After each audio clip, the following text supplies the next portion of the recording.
이제 XRP를 단순히 들고 있기만 하는 것이 아니라 디파이 담보로 예치를 한다던가 스테이블 코인을 빌린다던가 이자 수익을 얻는다거나 페이파이 같은 분야도 가능할 수 있게 되는 거죠.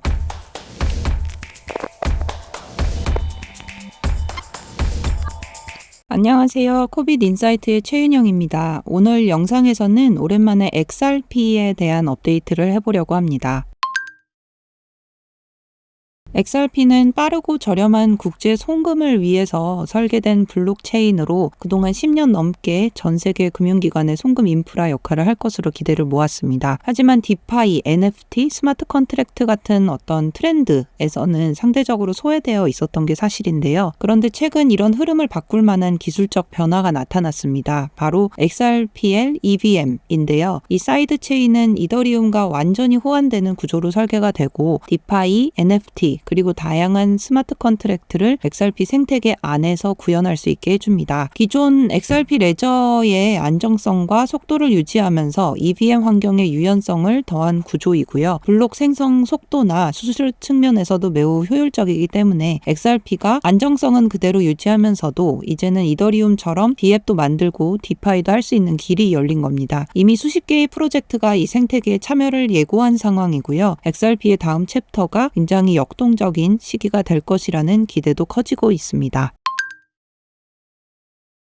XRPL EVM은 단순히 기술적인 변화만을 의미하진 않고요. XRP의 사용처, 수요 구조까지도 바꿀 수 있는 토크노믹스 변화도 함께 시작된다는 점에서 주목할 필요가 있습니다. 먼저 말씀드렸던 거래 수수료 구조도 바뀌지만 XRP의 활용도가 확 늘어나게 됩니다. 이제 XRP를 단순히 들고 있기만 하는 것이 아니라 디파이 담보로 예치를 한다던가 스테이블 코인을 빌린다던가 이자 수익을 얻는다거나 페이파이 같은 분야도 가능할 수 있게 되는 거죠. 예컨대 이제는 XRP를 팔지 않고도 이 XRP라는 것을 담보로 스테이블 코인을 빌려서 디파이로 활용할 수 있어서 공급 과잉 없이 더 완만한 가격 흐름이 가능해질 수 있습니다. 과거 이더리움 생태계에서 이더가 했던 역할과 매우 유사하다는 분석도 많이 나오고 있습니다. 둘째로는 리플이 준비 중인 스테이블 코인 RLUSD도 이 생태계의 핵심으로 자리 잡을 가능성이 큽니다. RLUSD는 사이드 체인 내 대출, 거래, 유동성 제공 등에 폭넓게 쓰이면서 XRP 기반 디파이 경제의 중심축 역할을 하게 될 것으로 보입니다. RLUSD 관련해서 또 하나의 빅뉴스는 BNY 멜론이 RLUSD의 주요 커스터디 파트너로 선정됐다는 점입니다. BNY 멜론은 240년 역사의 미국 전통 금융기관 중 하나로 이번 파트너십은 리플이 기존 월가와 본격 연결되기 시작했다는 상징적 사건으로 해석이 됩니다. 브래드 갈링하우스는 인터뷰에서 우리는 이미 전 세계 60개국 이상의 금융 라이선스를 보유하고 있고 XRP와 스테이블 코인을 병행해서 기관 결제에 활용하고 있다고 밝히기도 했습니다. 그리고 리플은 현재 미 연준의 마스터 계좌도 신청 중이기 때문에 완전한 제도권 진입을 노리고 있다고 볼 수 있습니다.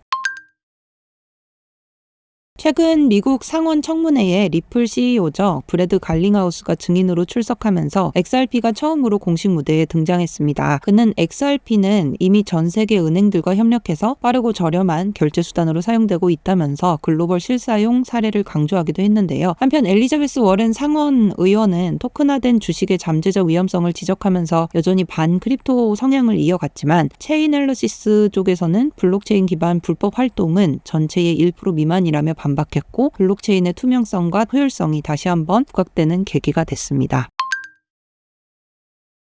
이번 XRPL EVM 사이드 체인은 XRP의 새로운 생태계를 여는 시작점입니다. 이미 많은 개발자들이 덱스라던가 대출 예치 프로토콜, 스테이블 코인 서비스 같은 핵심 인프라 구축을 위해서 경쟁 중인데요. 이 중에서도 덱스가 가장 먼저 등장할 서비스로 보이고 디파이 활동의 중심지가 될 가능성이 크다고 여겨집니다. 그 뒤를 이어서 XRP를 담보로 자금을 빌릴 수 있는 디파이 서비스들이 줄줄이 등장할 것으로 보입니다. 또한 사이드 체인은 USDC나 USDT 같은 주요 스테이블 코인 유입도 지원을 합니다. 그래서 엑셀라, 웜홀 같은 브릿지를 통해서 여러 체인에서 스테이블 코인이 흘러 들어오게 되면 유동성은 풍부해질 거고 이를 활용한 디파이 서비스, 스왑이라던가 파밍 같은 서비스들도 굉장히 활발해질 것으로 전망이 됩니다. 흥미로운 점은 코스모스 생태계에도 긍정적인 파급 효과가 기대된다는 건데요. IBC 연결 때문에 XRP 기반 자금이 오스모시스 같은 코스모스 디파이 프로토콜로 이동을 하면서 거래량 증가라던가 유동성 시장 확대가 가능할 것으로 보입니다. 물론 새로운 생태계인 만큼 NFT나 개인 플랫폼, 밈코인 같은 어떤 실험적인 자산도 등장할 것이기 때문에 이 중 일부는 주목받을 수 있겠지만 많은 프로젝트는 금방 사라질 수 있으니 투자 시에는 역시 신중함이 필요할 것으로 보입니다. 이번 청문회와 일련의 뉴스들을 통해 알 수 있는 건 이제 XRP가 단순 결제용 토큰을 넘어서 디파이, 스테이블코인, 실물 자산, 규제 대화의 중심으로 이동하고 있다는 점입니다. 과거엔 XRP가 디파이 흐름을 관망하는 입장이었다면 이제는 주체로 직접 참여하면서 시장의 영향력을 발휘하고 있는 것으로 정리해 볼 수 있을 것 같습니다.